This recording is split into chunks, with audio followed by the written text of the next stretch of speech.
and the small farming town of Kharkiv Oblast, Ukraine. Nobody expected much from Oksana Petrivna.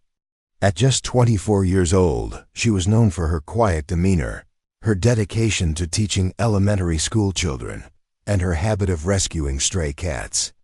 When her neighbors looked at her slight frame, barely 5 feet tall and weighing maybe 110 pounds soaking wet, they saw someone who needed protection, not someone who would become a protector. They were about to learn just how wrong first impressions could be. Before we jump back in, tell us where you're tuning in from.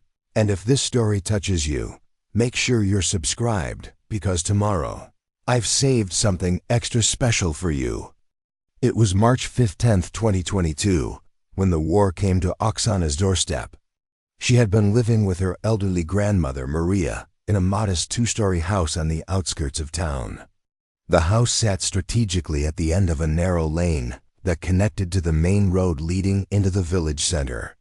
For months, they had heard the distant thunder of artillery and seen the orange glow on the horizon, but their small settlement had remained largely untouched by the conflict that was tearing their country apart. That morning started like any other. Oksana was preparing breakfast for her grandmother when she heard the unmistakable rumble of heavy vehicles approaching. Through the kitchen window, she could see a convoy of military trucks winding their way down the main road. But these weren't the blue and yellow colors of Ukrainian forces. These vehicles bore the distinctive markings of the invading army. Her heart pounded as she watched the convoy slow down and eventually stop near the intersection just beyond their property. Through her binoculars, a gift from her late grandfather, who had been an avid birdwatcher, she could see soldiers dismounting from the vehicles. They were setting up what appeared to be a checkpoint, positioning themselves to control access to the village. Oksana's mind raced. Her grandmother was 78 years old and suffered from severe arthritis that made walking difficult.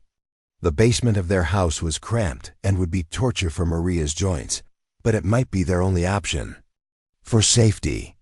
As she helped her grandmother down the narrow wooden stairs, Oksana tried to process what she had witnessed. The enemy soldiers weren't just passing through. They were establishing a permanent presence. From her vantage point, she had counted at least 30 soldiers, 3 armored personnel carriers, and what looked like a mobile command unit. They were digging in for an extended stay, which meant her village was about to become occupied territory. But Oksana had noticed something else, something that the enemy soldiers hadn't fully grasped yet. Her house, situated at the elevated end of the lane, provided a perfect line of sight to their entire operation.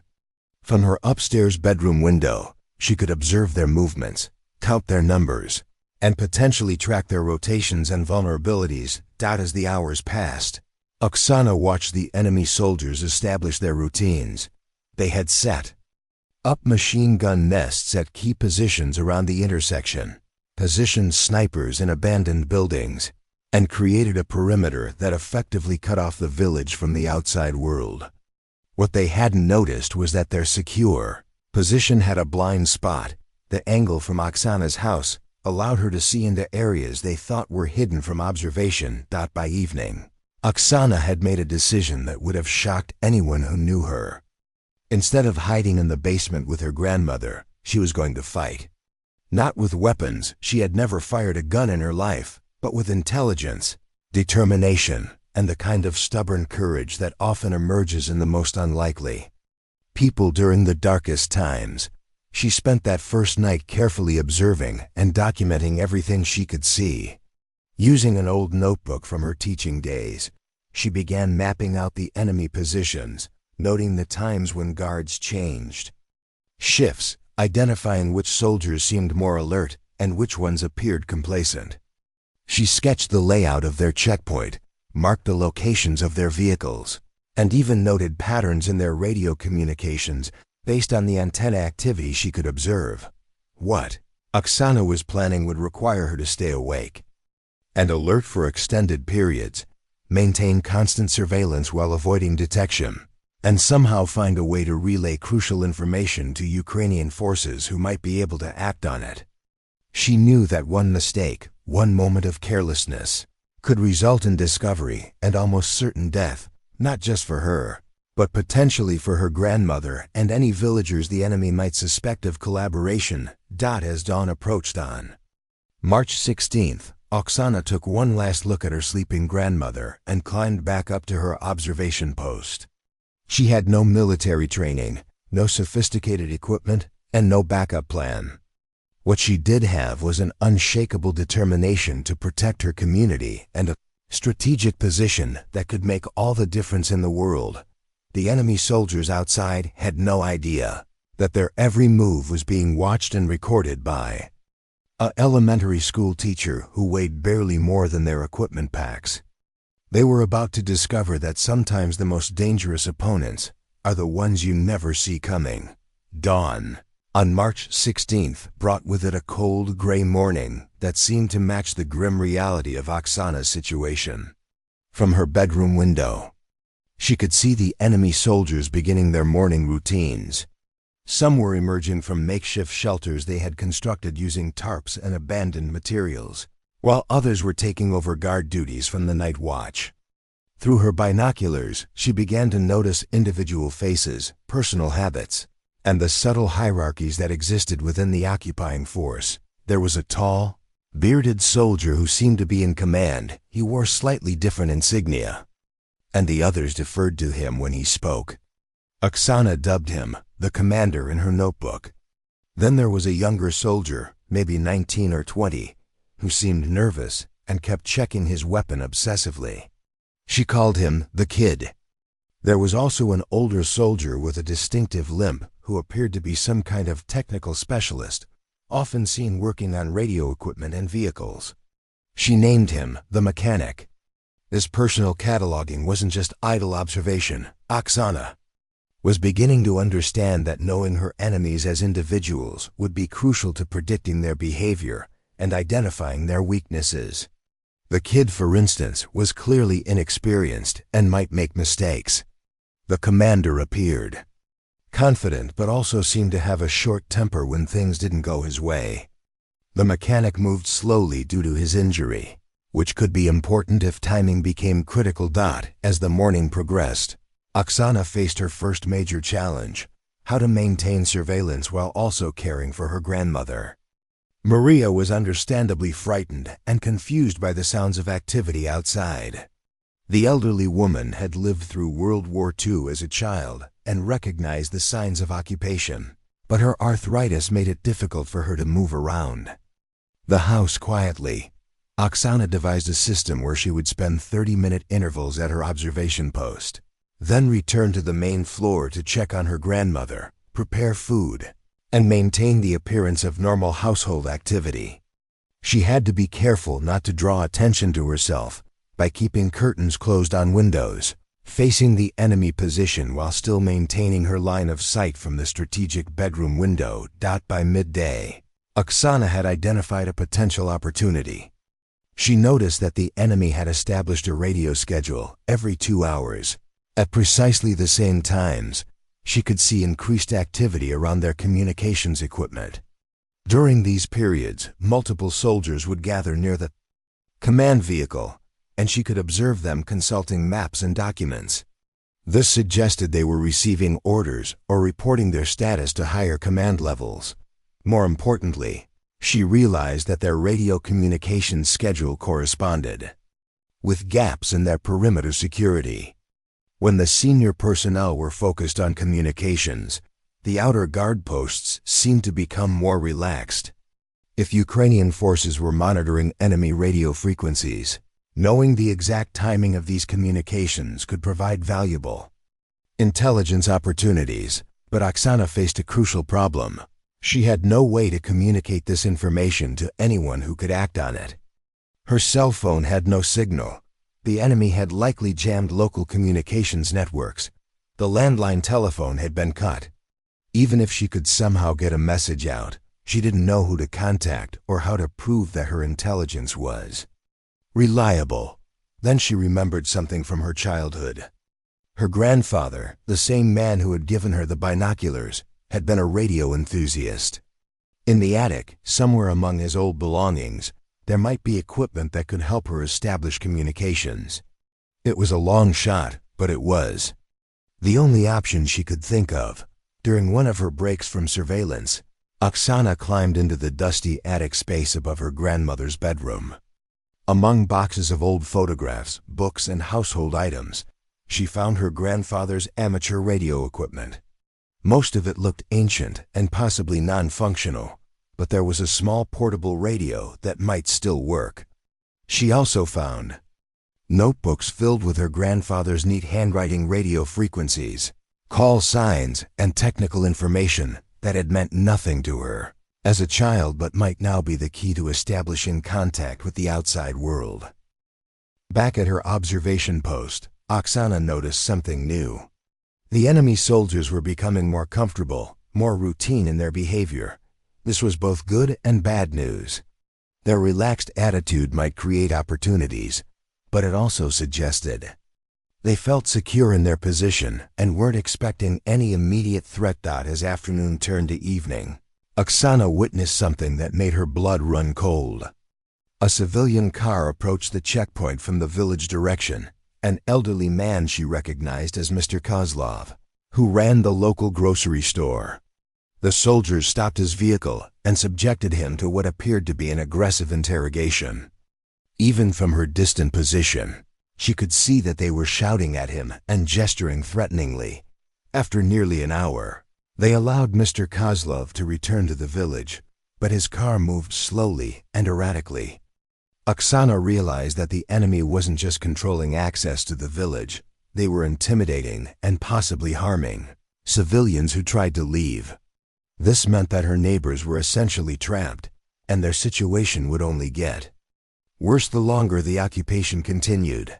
That evening, as she carefully tested her grandfather's radio equipment, Oksana made a commitment that would define everything that followed.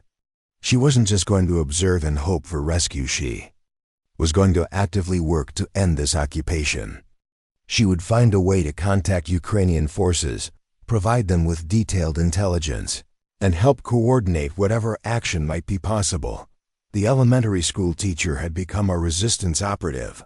March 17th marked the beginning of what would become the most challenging and dangerous period of Oksana's life.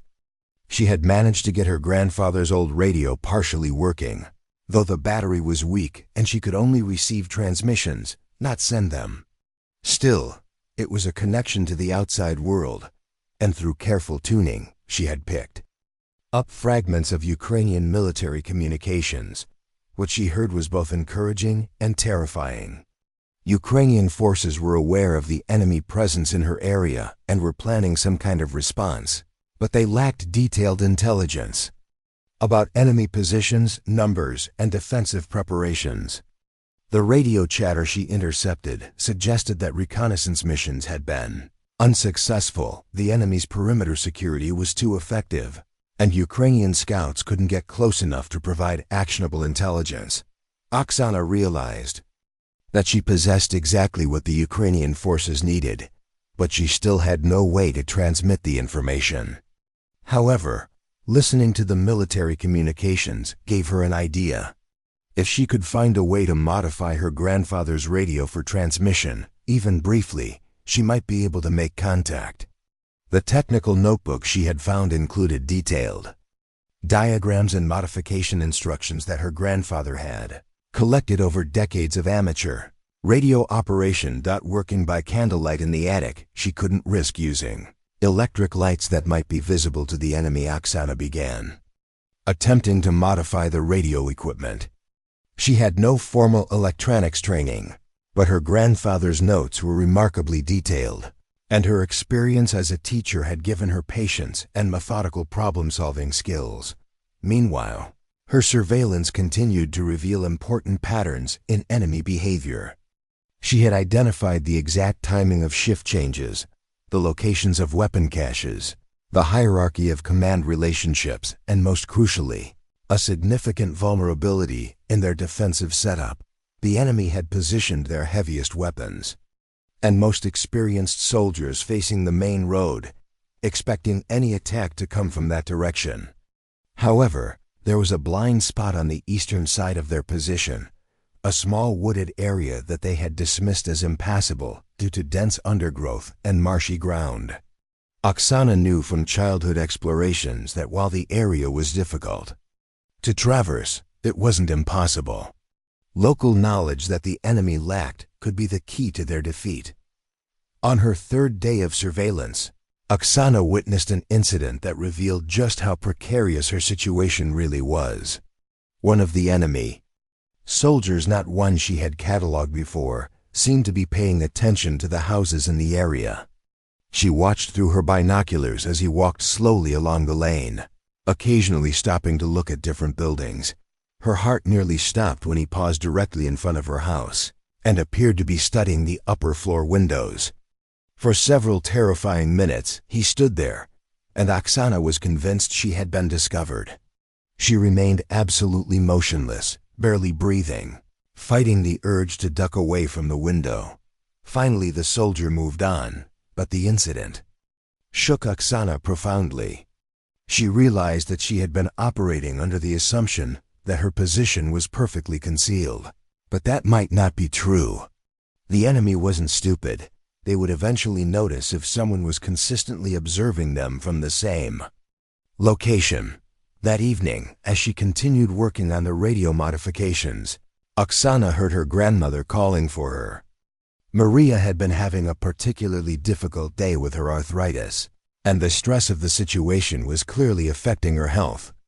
As Oksana helped her grandmother with medication and tried to make her comfortable, she realized that her surveillance mission had created another problem. If she was discovered, what would happen to Maria?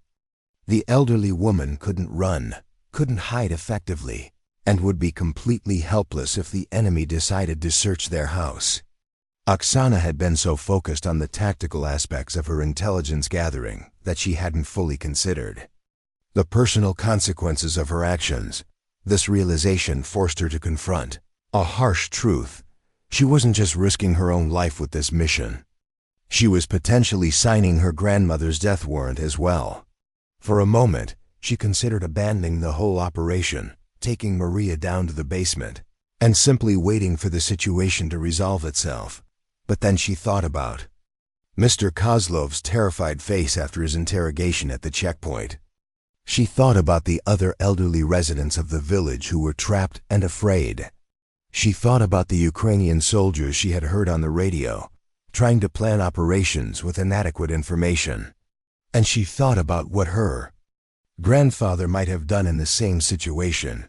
Her grandfather had lived through the Soviet occupation, through famines and purges and decades of oppression. He had never spoken much about those experiences, but Oksana remembered him saying once that the greatest tragedy wasn't what happened to individuals. It was what happened to communities when good people chose to do nothing. Late that night, working by the dim light of a small flashlight, Oksana finally achieved a breakthrough with the radio. Following her grandfather's technical notes, she had managed to rig a transmission capability, though it was weak and probably wouldn't work for more than a few minutes before the battery died completely. She had one chance to make contact, one opportunity to pass along 3 days' worth of detailed intelligence that could save lives and possibly change the outcome of the battle that was surely coming. But transmitting would also reveal her location to anyone monitoring radio frequencies, including the enemy. As she prepared to key the microphone for the first time, Oksana's hands were shaking. She was about to cross a line from passive observer to active combatant. Once she transmitted, there would be no going back, no pretending to be an innocent civilian caught in the crossfire. The elementary school teacher took a deep breath and began to speak into the darkness. What happened next would transform her from a quiet observer into an active participant in the battle for her homeland's freedom. "This is Sparrow calling any Ukrainian forces over." Oksana's voice barely rose above a whisper as she spoke into the modified radio microphone. Her heart hammered so loudly she was certain it would interfere with the transmission. The call, signed Sparrow, had come to her spontaneously perhaps, because she felt as small and vulnerable as the tiny birds her grandmother fed each morning. For long moments, there was nothing but static. Then, crackling through the weak signal, came a response that made her entire body flood with relief. "Sparrow, this is Blue Wolf 6. We read you. Say your traffic." The voice was calm, professional, unmistakably Ukrainian. Oksana had made contact with the outside world. But she knew her battery was dying, and she had perhaps 3 or 4 minutes to relay the most critical information she had gathered over the past 3 days. Speaking in rapid, clipped sentences, she began transmitting the intelligence that could save lives. Enemy checkpoint established, grid reference 589,432. Approximately 30 soldiers, 3 APCS, mobile command unit. Main defensive positions oriented southwest toward main road approach. Eastern flank vulnerable wooded marsh. Area undefended but passable with local knowledge.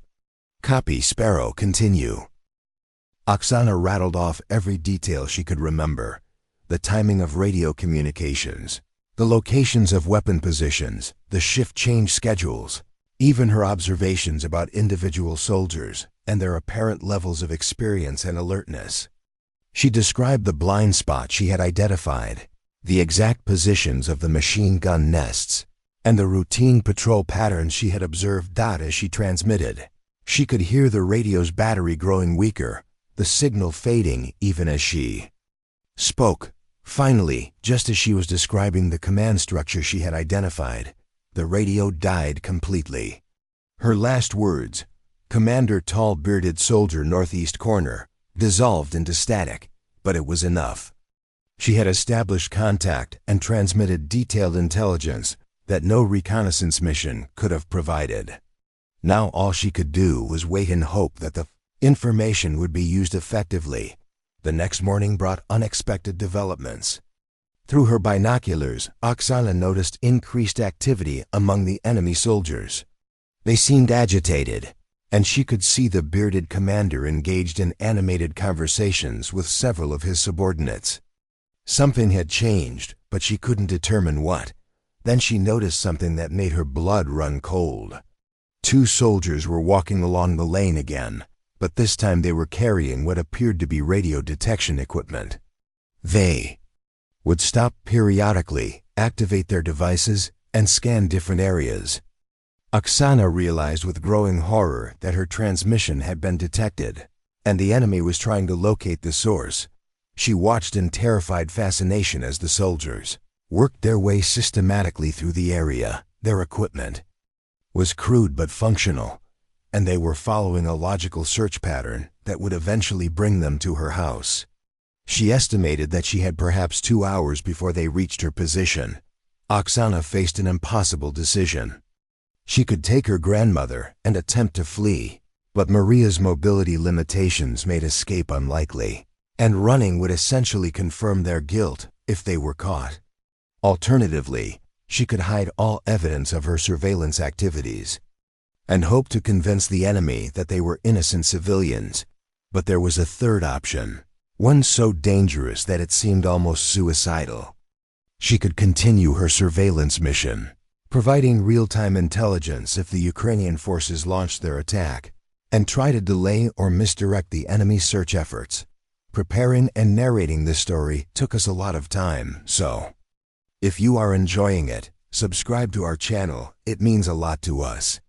Now back to the story. As the enemy search team drew closer, Oksana made her choice. She carefully packed away all evidence of her surveillance activities, hiding her notebooks and her grandfather's radio equipment in a secret compartment behind the attic wall that she had discovered during her childhood games of hide and seek. Then she helped her grandmother dress in her best clothes and prepared them both to receive visitors.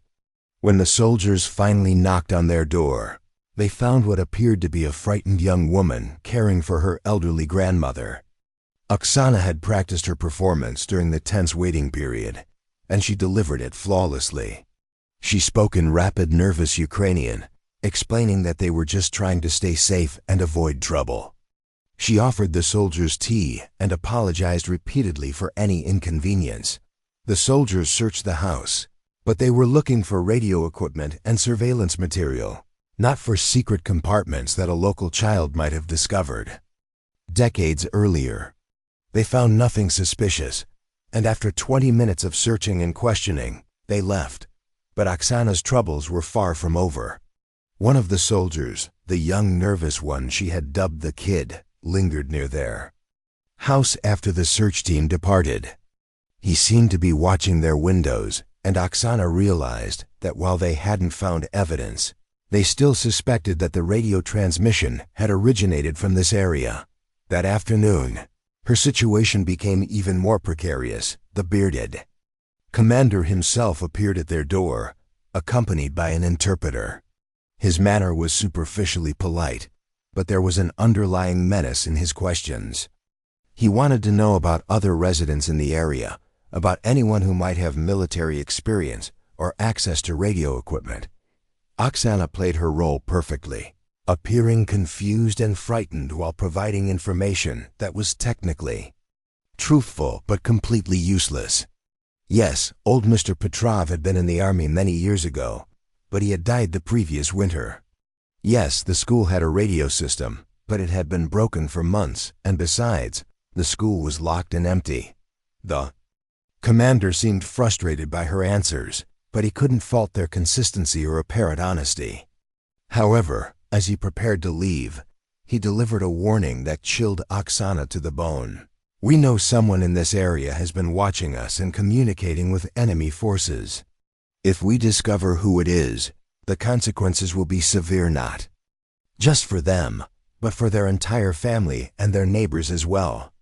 After the soldiers left, Oksana sat with her grandmother in their kitchen, trying to appear calm while her mind raced. She had successfully deflected suspicion for now, but the enemy was clearly determined to find her. More importantly, the commander's threat made it clear that her surveillance activities weren't just risking her own life and her grandmother's. They were potentially endangering the entire community. That evening, as she lay in bed listening to the sounds of enemy patrols outside, Oksana wrestled with the moral complexity of her situation.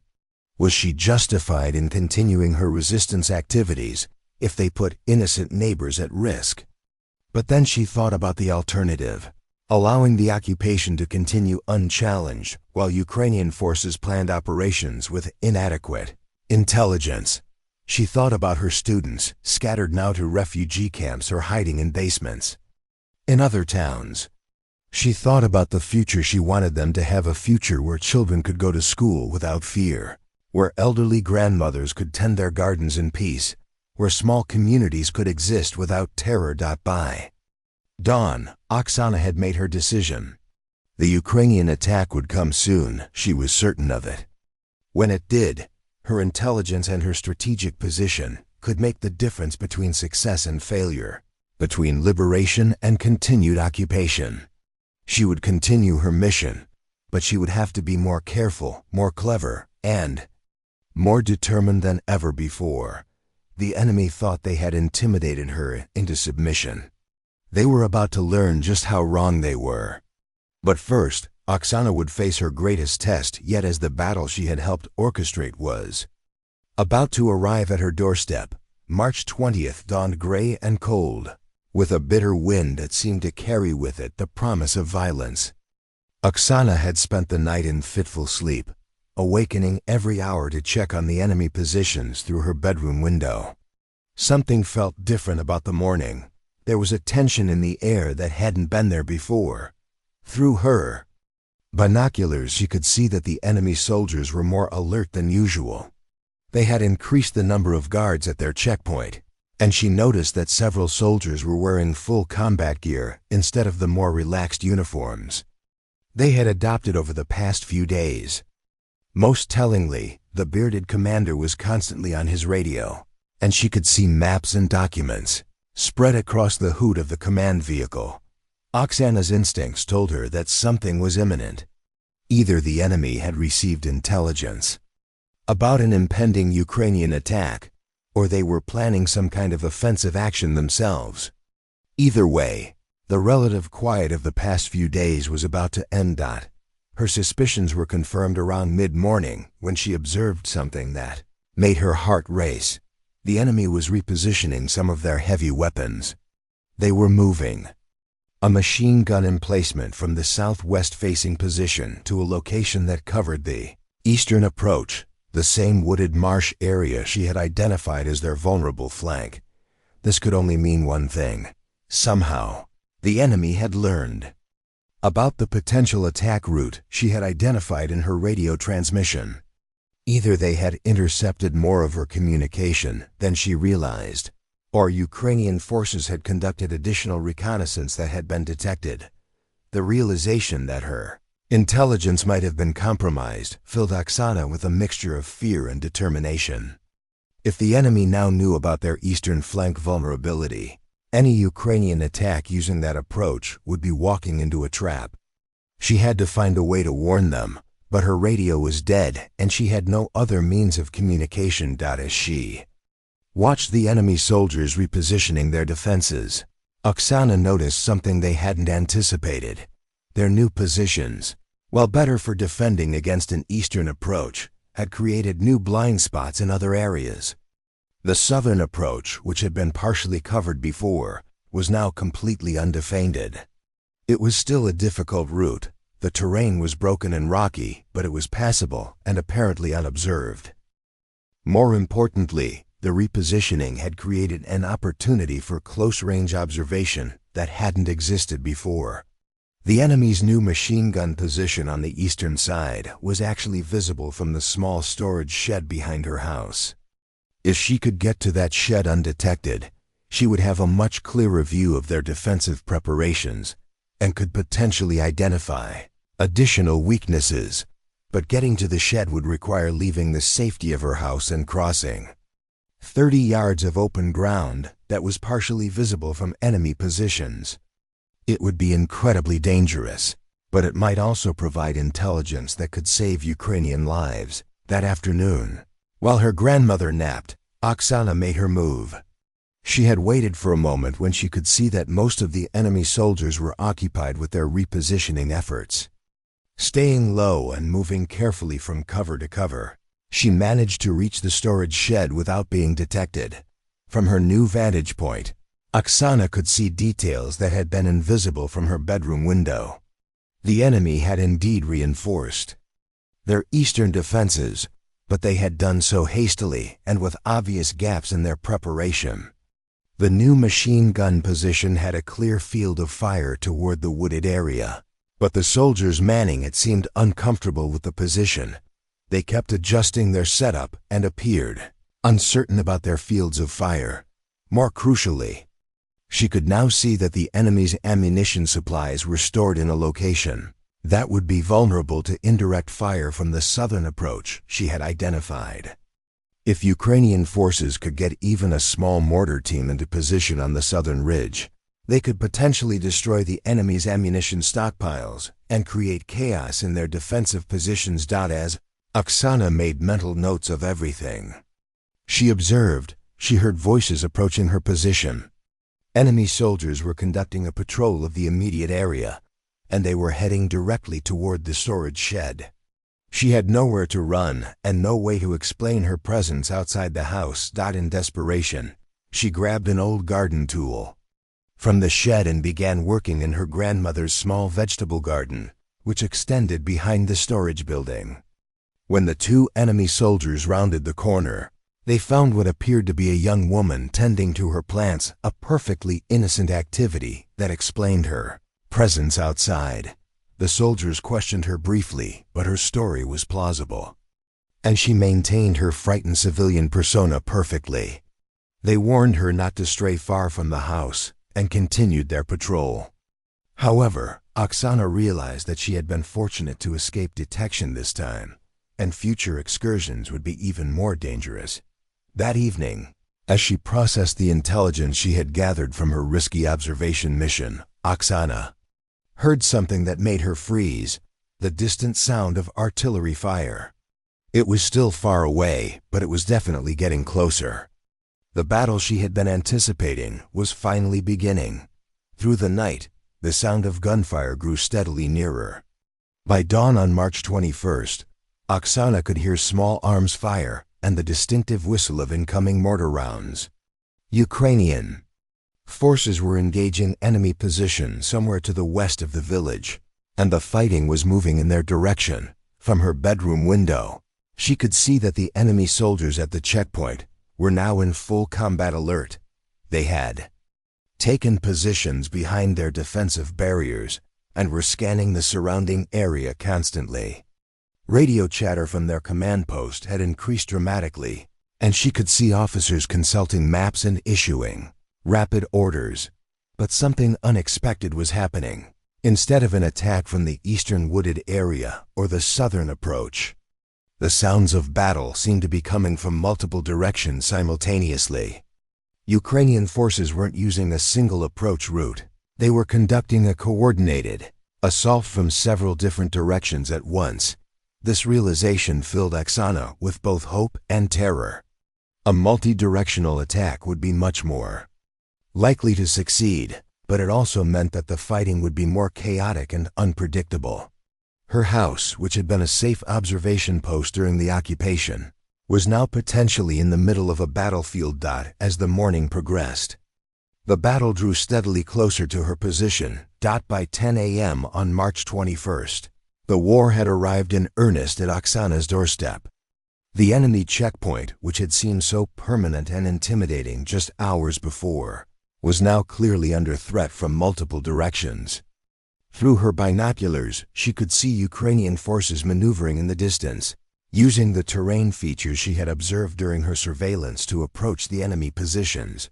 But what amazed her was how precisely the Ukrainian attack seemed to exploit the intelligence she had transmitted. They were avoiding the heavily defended main approach, staying clear of the reinforced eastern position, and instead using the combination of the southern ridge approach and what appeared to be a completely unexpected route from the northwest area she hadn't even considered viable for military operations. The enemy soldiers at the checkpoint were clearly confused and overwhelmed by the multi-directional nature of the assault. She could see the bearded commander shouting orders and trying to coordinate a response, but his forces were positioned to defend against a conventional frontal attack, not the sophisticated tactical approach that was now unfolding around them. As the fighting intensified, Oksana faced a terrible dilemma. Her house was now in the potential crossfire zone, and she needed to get her grandmother to safety. But she also realized that her elevated position gave her a unique view of the battlefield, and she might be able to provide crucial real-time intelligence if she could somehow re-establish communication with Ukrainian forces working frantically. In the attic, she managed to jury-rig a temporary power source for her grandfather's radio, using batteries from various household devices. It wouldn't last long, but it might give her enough transmission time to provide tactical intelligence about enemy movements at ground level Ukrainian forces couldn't observe. Meanwhile, the sound of gunfire was getting closer and more intense. She could hear the distinctive crack of sniper rifles, the rapid chatter of automatic weapons, and the deep boom of heavier weapons. Through her window, she could see muzzle flashes from positions that were uncomfortably close to her house. Around noon, she witnessed something that made her realize just how precarious the situation had become. A Ukrainian soldier appeared at the edge of the wooded area to the east, the same area the enemy had reinforced after detecting her radio transmission. Instead of walking into the trap she had feared, the soldier seemed to be conducting reconnaissance, staying just outside the enemy's field of fire. Then she saw something that made her heart leap. The soldier was using hand signals to communicate with other Ukrainian forces, and his signals corresponded exactly to the enemy positions she had identified in her surveillance reports. Somehow, her intelligence had reached not just the planning level, but had been disseminated to the tactical units conducting the assault. As the afternoon wore on, the battle intensified dramatically. The enemy position, which had seemed so formidable during the occupation, was being systematically dismantled by Ukrainian forces. who seemed to know exactly where every weapon emplacement and defensive position was located. Oksana watched in fascination as Ukrainian soldiers appeared in locations that provided perfect flanking positions against enemy strongpoints, but the fighting was far from one-sided. The enemy soldiers, despite being outmaneuvered tactically, were fighting desperately and effectively. They had good equipment, were well-trained, and knew that their survival depended on holding their position until reinforcements could arrive. Around 3 p.m., Oksana witnessed the moment that would define the entire battle. A group of Ukrainian soldiers had worked their way to within striking distance of the enemy command post, but they were pinned down by machine gun fire from a position that Oksana could observe clearly from her window, but which was invisible to the soldiers on the ground. She had managed to get her improvised radio working again, and in desperation, she began transmitting tactical information in real time. Blue Wolf, this is Sparrow. Enemy machine gun position 30 meters northeast of your advance element, behind the concrete barrier. Single operator, no backup visible. The response was immediate. Sparrow Blue Wolf 6, we read you. Can you maintain observation and provide updates? For the next several hours, Oksana became an active participant in the battle, serving as an elevated observation post for Ukrainian forces. Her position allowed her to see enemy movements that were invisible to ground-level forces, and her detailed knowledge of the enemy defensive setup gained through days of careful surveillance enabled her to provide precise tactical guidance. She directed Ukrainian forces around ambush positions, identified opportunities for flanking maneuvers, and provided early warning of enemy reinforcement attempts. Her transmissions were brief and precise. Enemy squad moving south along the tree line. Sniper position in the white building, second floor, eastern window. Command vehicle relocating to grid, 589,435. But maintaining this level of tactical support came at enormous personal risk. Every radio transmission potentially revealed her location to enemy forces, and she could see that some of the enemy soldiers were beginning to scan the surrounding buildings, trying to locate the source of the intelligence that was proving so devastating to their defensive efforts. Around 5 p.m., her worst fears were realized. The young soldier she had nicknamed the Kid was pointing directly at her house and speaking animatedly to 2 other soldiers. They had triangulated her radio transmissions and identified her position. Within minutes, she could see a small team of enemy soldiers detaching from the main defensive position and moving toward her house. Oksana faced an impossible situation. Ukrainian forces were making excellent progress and seemed close to victory, but she was about to be discovered and almost certainly killed. She had perhaps 5 minutes before the enemy soldiers reached her house, and her grandmother was in the main floor kitchen, completely unaware of the approaching danger. In those final moments before discovery, Oksana made a decision that epitomized the courage she had shown throughout the entire ordeal. Instead of trying to hide or flee, she continued transmitting tactical intelligence, providing Ukrainian forces with every piece of information that might help them complete their victory. Quickly. Her last transmission was, Blue Wolf 6, this is Sparrow. Enemy reaction team moving to my position. Continue the assault, you're almost through their defenses. The ammunition storage is behind the command vehicle. Good luck. As enemy soldiers surrounded her house, Oksana quickly hid the radio equipment and prepared to face whatever came next. She had done everything she could to ensure Ukrainian victory. Now she could only hope that her sacrifice would not be in vain, and that somehow she and her grandmother might survive the next few hours. The sound of boots on her porch grew louder. Through the window, she could see armed figures taking positions around her house. The bearded commander himself was approaching the front door, his face twisted with rage. He had finally found the source of intelligence that had been decimating his forces all day. Oksana, took her grandmother's trembling hand, and whispered a quiet prayer. The elementary school teacher who had never fired a weapon in anger had spent 16 continuous hours directing military operations against a trained enemy force. The soldiers approaching her door had no idea that they were about to confront one of the most effective intelligence operatives in the entire conflict. What they discovered next would shock them to their core.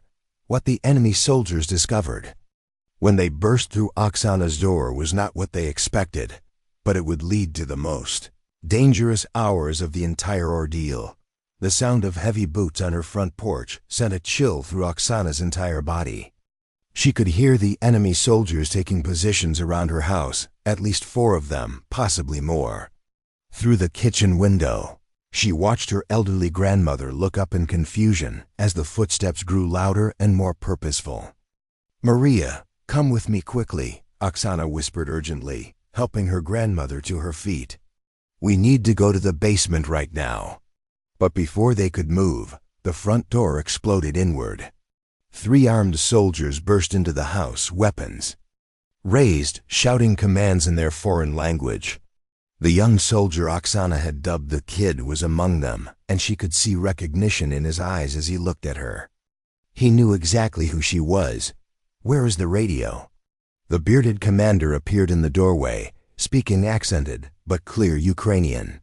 His eyes were cold with fury, and Oksana realized that her intelligence operations had cost him far more than just tactical advantage. They had probably cost him many of his men. "I don't know what you're talking about," Oksana replied, maintaining her frightened civilian act even as her heart pounded. "We're just trying to stay safe. Please don't hurt my grandmother." The commander's expression made it clear that he wasn't buying her performance this time. He gestured to his soldiers, who immediately began a systematic search of the house. Unlike their previous searches, this one was thorough and destructive. They overturned furniture, smashed through walls, and searched every possible hiding place. Oksana's childhood knowledge of the house's secret spaces served her well. The soldiers found nothing. The radio equipment remained hidden in the concealed compartment behind the attic wall, and her surveillance notebooks were tucked away in places that only someone who had grown up in the house would know about. After nearly an hour of fruitless searching, the commander's frustration was evident. He knew she was responsible for the intelligence that was decimating his forces, but he couldn't prove it. Outside, the sound of battle continued, and Oksana could tell from the radio chatter she overheard that the enemy situation was becoming increasingly desperate. "We know it was you," the commander said finally, his voice low and menacing. "Your transmissions have been directing enemy forces all afternoon. Many of my soldiers are dead because of your information." Oksana looked him directly in the eyes, maintaining her cover story with remarkable composure. "I'm a school teacher. I don't know anything about radios or military operations. You're scaring my grandmother." What happened next revealed both the commander's desperation and his remaining sense of tactical pragmatism. Instead of immediately executing them, which Oksana had expected, he made a decision that showed he understood the larger strategic situation. "You're coming with us," he announced. "Both of you. If you really are innocent civilians, you'll be safer in our custody until this fighting is over. And if you're not—" He left the threat unfinished. Oksana realized that the commander faced his own impossible dilemma. His position was clearly failing. Ukrainian forces were closing in from multiple directions, and he needed hostages to negotiate safe passage for his surviving soldiers. 2 local civilians, especially an elderly woman who could barely walk, might provide the leverage he needed. As enemy soldiers roughly escorted Oksana and her grandmother from their house, she caught a glimpse through the kitchen window that filled her with both hope and terror. Ukrainian soldiers were visible in the tree line beyond the checkpoint, much closer than they had been just hours before. The battle was nearing its conclusion, but she and Maria were now directly in harm's way. The enemy soldiers established a hasty defensive perimeter around their remaining vehicles, using Oksana and her grandmother as human shields. The commander positioned them prominently where attacking Ukrainian forces could clearly see them, sending an unmistakable message: any assault on the remaining enemy position would endanger civilian lives. From her new vantage point as a hostage, Oksana could see the battlefield from an entirely different perspective. The enemy position that had seemed so formidable during the occupation was now reduced to a small pocket of desperate soldiers surrounded by superior Ukrainian forces. Her intelligence had been devastatingly effective, the enemy's carefully planned defensive positions had been systematically neutralized, but she could also see that the Ukrainian forces were now faced with an agonizing tactical problem. They had achieved complete tactical superiority and could easily destroy the remaining enemy soldiers, but doing so would almost certainly result in civilian casualties. The humanitarian considerations that made Ukrainian forces reluctant to fire on positions containing hostages were exactly what the enemy commander was counting on. As the afternoon stretched into evening, Oksana found herself in the surreal position of being able to observe the conclusion of a battle she had helped orchestrate while simultaneously being used as a tool to prevent that conclusion. The enemy soldiers were clearly demoralized and beaten, but the presence of hostages had created a stalemate that could potentially allow them to escape. During the tense hours that followed, Oksana had the opportunity to observe the enemy soldiers up close in a way that her distant surveillance had never allowed. These weren't the confident occupiers she had watched through her binoculars. They were frightened, exhausted young men who knew they were likely going to die far from home. The kid, in particular, seemed barely able to hold himself together. His hands shook constantly, he jumped at every sound, and she could see tears in his eyes when he thought no one was looking. Whatever propaganda had brought him to this foreign land, the reality of combat had shattered his illusions completely. But the bearded commander remained focused and dangerous. He was conducting radio negotiations with Ukrainian forces, trying to arrange safe passage for his men in exchange for releasing the hostages. Oksana could tell from the tone of the conversations that the Ukrainians were not inclined to be generous too. Many of their comrades had died during the occupation and assault. As darkness fell on March 21st, the situation reached a critical point. The enemy commander announced that he was prepared to execute the hostages if his demands weren't met by dawn. Ukrainian forces responded by tightening their encirclement and positioning snipers at multiple locations around the enemy perimeter. Oksana realized that she was now at the center of a deadly game of chess where the stakes were not just her own life and her grandmother's, but potentially the lives of the Ukrainian soldiers who might die trying to rescue them. The school teacher, who had started this ordeal by simply wanting to protect her community, was now forced to confront the ultimate consequences of her choices. In the darkness, surrounded by armed enemies and with Ukrainian liberation forces just hundreds of meters away, Oksana began to plan one final desperate gambit. The night ahead would test every ounce of courage she had discovered within herself. The night of March 21st was the longest of Oksana's life. She and her grandmother huddled together in the back of an enemy transport vehicle, surrounded by exhausted and increasingly desperate soldiers. The bearded commander had positioned them where they would be clearly visible to any Ukrainian snipers, but this also gave Oksana an opportunity to observe the enemy's final preparations and potentially identify weaknesses. What she saw filled her with both hope and dread. The enemy soldiers were clearly at the breaking point. They had lost most of their heavy equipment, suffered significant casualties, and were now trapped in an increasingly desperate situation. But desperate soldiers are often the most dangerous, and she could see that several of them were looking at the hostages with expressions that suggested they had nothing left to lose. Around midnight, Ukrainian forces made contact via loudspeaker, offering terms for the enemy's surrender, safe passage to a prisoner of war facility in exchange for the immediate release of all civilian hostages. The commander's response was swift and uncompromising.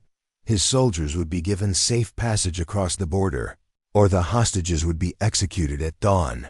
During the tense negotiations that followed, Oksana noticed something that gave her a flicker of hope. The enemy's radio operator, the mechanic with the distinctive limp, was having technical difficulties with their communications equipment. The radio would work intermittently, then fade out completely for minutes at a time. This meant that the enemy commander couldn't maintain consistent contact with his superiors or coordinate with any potential reinforcements. More importantly, the communications problems seemed to be causing increasing frustration and confusion among the enemy soldiers. Without reliable radio contact, they couldn't be certain that help was coming, and their morale was visibly deteriorating with each failed transmission attempt. As the night wore on, Oksana began to recognize voices in the Ukrainian loudspeaker communications. One of them sounded remarkably similar to Blue Wolf 6, the radio operator she had been communicating with during the battle. If it was the same person, he would know that she was Sparrow, the intelligence source who had provided crucial information throughout the assault. This realization gave Oksana a dangerous idea. If she could somehow signal her identity to the Ukrainian forces, they might be able to coordinate a rescue operation based on intelligence she could provide about the enemy's current dispositions and weaknesses. But any attempt to communicate with Ukrainian forces would almost certainly result in immediate execution if she were discovered. Around 2 a.m., her opportunity came in an unexpected form. Her grandmother, Maria, had been struggling with her arthritis throughout the ordeal, and her condition was clearly worsening under the stress and cold. She needed her medication, which was back at the house, and she was becoming increasingly disoriented and vocal about her discomfort. Initially, the enemy soldiers were annoyed by the elderly woman's complaints, but as her distress became more pronounced, even the hardened commander began to show concern. A dying hostage would be worthless for negotiation purposes, and Maria's deteriorating condition was becoming a problem for everyone. "She needs her medicine," Oksana told the commander, in her most desperate, pleading tone. "It's at the house. Without it, she'd get much worse. Please, let me get it for her." The commander considered this request for several long minutes. He knew that allowing either hostage to leave their custody would be incredibly risky, but he also recognized that Maria's medical crisis could undermine his negotiating position. Finally, he made a decision that revealed both his tactical thinking and his desperation. "You'll go with 2 of my soldiers," he told Oksana. "Get the medicine quickly and return immediately. If you try to escape or contact enemy forces, your grandmother dies." As they prepared for the short trip back to her house, Oksana realized that this might be her only opportunity to turn the situation around. She had perhaps 30 minutes away from the main enemy position, accompanied by only 2 guards who were exhausted and demoralized. If she could somehow communicate with Ukrainian forces during this brief window, she might be able to provide the intelligence they needed to mount a successful rescue operation. The walk back to her house was surreal. The same route she had traveled safely for years was now a dangerous path through an active battlefield. Ukrainian snipers were positioned somewhere in the darkness around them, and she could feel their presence even though she couldn't see them. Her 2 guards were clearly terrified, constantly scanning the shadows and jumping at every sound inside the house. As she gathered her grandmother's medications, Oksana made a decision that epitomized the courage she had shown throughout the entire ordeal. While her guards were distracted by their fear of Ukrainian snipers, she quickly retrieved her hidden radio equipment and concealed it in the medication bag. The return journey to the enemy position was even more tense than the trip out. One of her guards was convinced they were being followed, and he kept stopping to listen for sounds of movement in the darkness. But they made it back safely, and Oksana was able to give her grandmother the medication she desperately needed.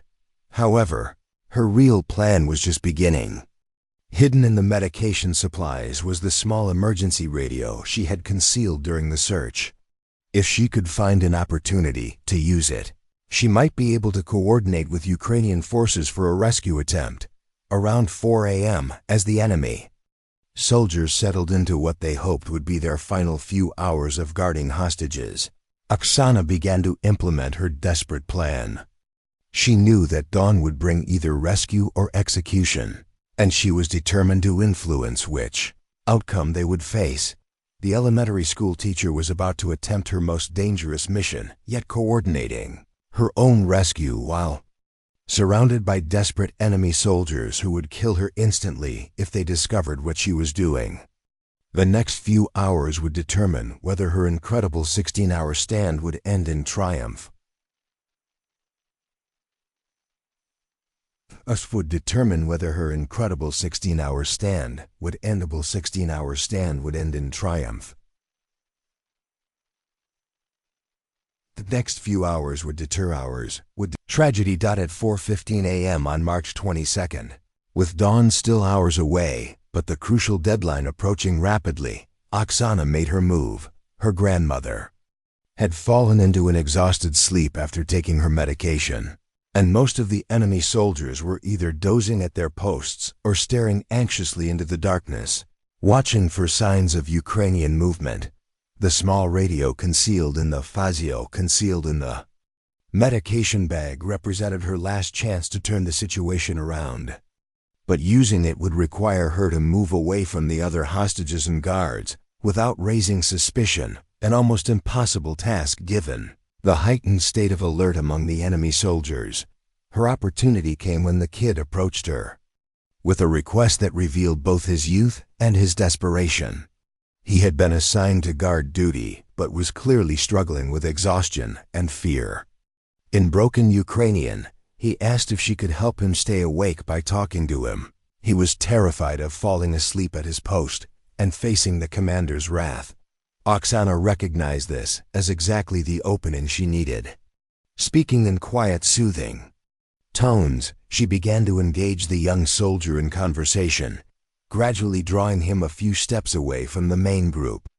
She told him about her life as a teacher, about her students who had been evacuated when the war began, about her grandmother's long life and the stories Maria had told her about surviving previous conflicts. The young soldier listened intently, clearly hungry for human connection in the midst of the nightmare he found himself trapped in. As they talked, Oksana gradually maneuvered him to a position where his body would block the view of other soldiers while she accessed the hidden radio. With practiced efficiency born of desperation, she activated the small device and began transmitting. In the lowest possible whisper, "Blue Wolf 6, this is Sparrow. Hostage situation, 2 civilians, 8 enemy soldiers. GRID reference 589,433. Request immediate rescue operation."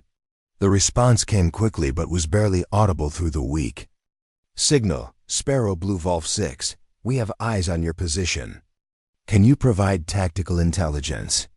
Over the next several minutes, while maintaining her conversation with the young guard, Oksana provided detailed intelligence about the enemy's defensive positions, the locations of the remaining soldiers, their apparent emotional states, and most crucially, the exact positions where she and her grandmother were being held. "Commander positioned northeast corner of vehicle cluster," she whispered into the radio. 2 guards with hostages, 6 soldiers in defensive perimeter, most exhausted and demoralized. Weapons include 3 automatic rifles, 2 machine pistols, unknown ammunition status. Copy, Sparrow. Rescue operation in progress. When you hear our signal 3 owl calls, get down and stay down. ATA 15 minutes. As she concluded her transmission and concealed the radio again, Oksana realized that she had just set in motion events that would determine not only her fate and her grandmother's, but potentially the lives of all the soldiers, both enemy and Ukrainian, in the immediate area. The rescue operation would be incredibly dangerous, with a high probability of casualties on all sides. The next 15 minutes felt like hours. Oksana continued her conversation with the young guard, all while watching for signs that Ukrainian forces were moving into position around the enemy perimeter. She had to appear calm and natural while knowing that at any moment, violence would erupt around them. At exactly 4:32 a.m., she heard it, 3 soft owl calls from the darkness beyond the enemy position. The signal was so natural that none of the enemy soldiers seemed to notice it, but Oksana recognized it immediately. Ukrainian forces were in position and ready to execute the rescue operation. What happened next unfolded with the precision and violence of a carefully orchestrated military operation. Ukrainian snipers, positioned at multiple locations around the enemy perimeter, opened fire simultaneously. Their targets were carefully selected to neutralize the most dangerous enemy soldiers while minimizing risk to the hostages. The bearded commander was the first to fall, taken down by a sniper shot. Before he could reach for his weapon, 2 other enemy soldiers were eliminated in the opening seconds of the assault, their positions having been precisely identified through Oksana's intelligence. But the remaining enemy soldiers, including the kid who was standing next to Oksana, reacted with the desperate fury of cornered animals. Instead of surrendering, they opened fire in all directions, creating exactly the chaotic and dangerous situation that the Ukrainian forces had hoped to avoid. Oksana threw herself over her grandmother, shielding the elderly woman's body with her own as bullets flew overhead. The young soldier she had been talking to was screaming in terror and confusion, firing his weapon wildly, without seeming to aim at anything specific. Ukrainian assault teams moved in quickly, using the darkness and their superior knowledge of the terrain to close with the remaining enemy soldiers. The firefight was brief but intense. With the outcome never really in doubt, the enemy soldiers were outnumbered, outmaneuvered, and had lost the element of surprise that had been their only remaining advantage. Within minutes, the shooting stopped.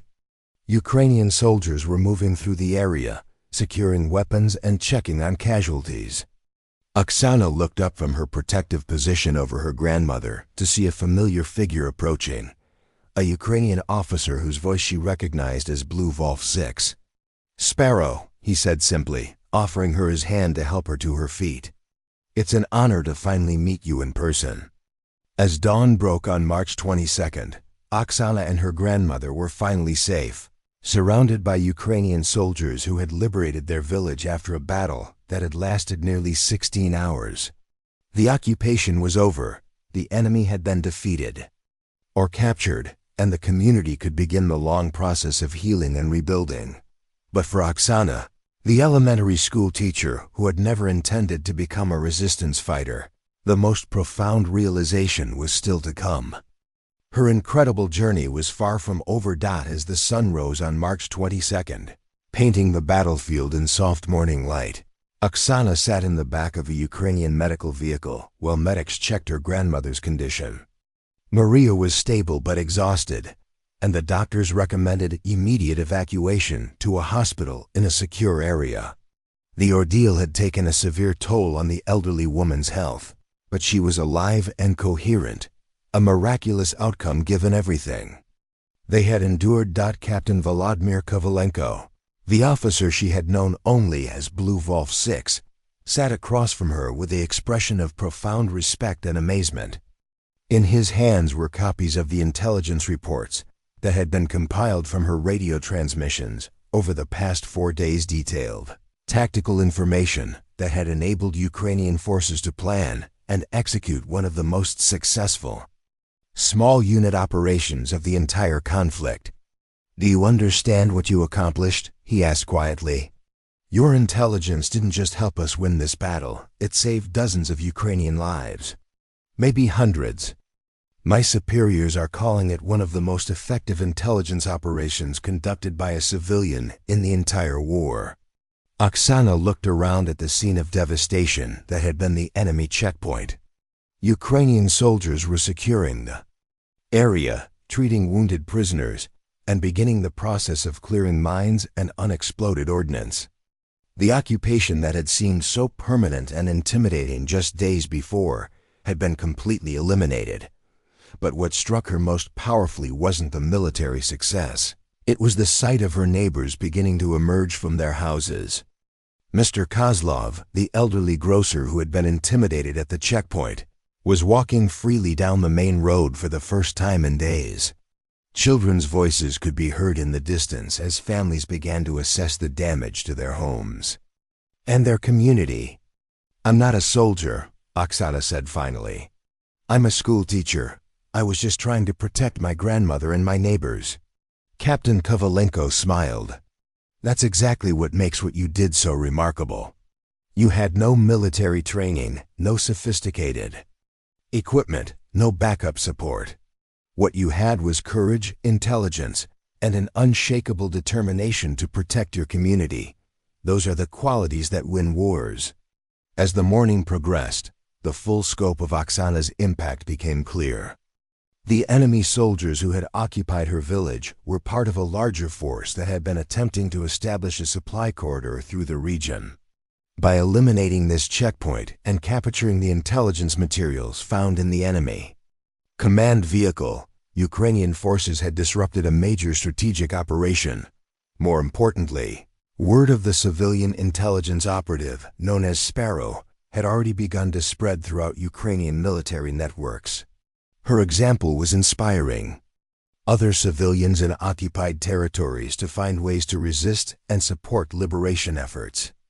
The elementary school teacher had inadvertently become a symbol of civilian resistance, but perhaps the most profound impact was personal. During those 16 hours of continuous intelligence operations, Oksana had discovered capabilities within herself that she had never imagined.